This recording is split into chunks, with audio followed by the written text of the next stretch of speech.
Welcome to Kenton's videos. Enjoy the video. You're ready to begin.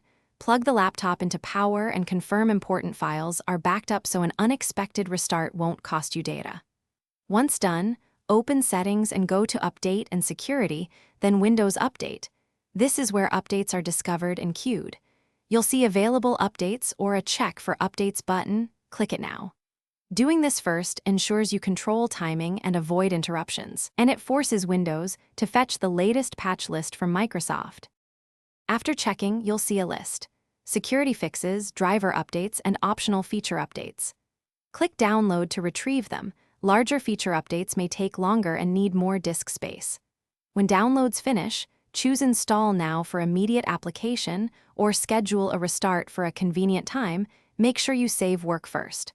While installing, watch progress and avoid interrupting power. This sequence ensures updates apply correctly and reduces risk of corrupted installations or driver mismatches that could disrupt hardware.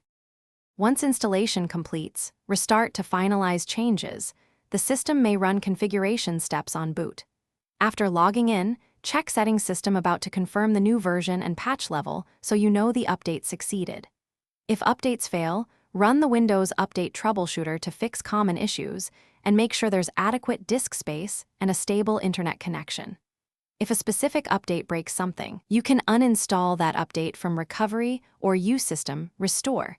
That's the quickest way to recover functionality. Thanks for watching. Consider subscribing if we helped you.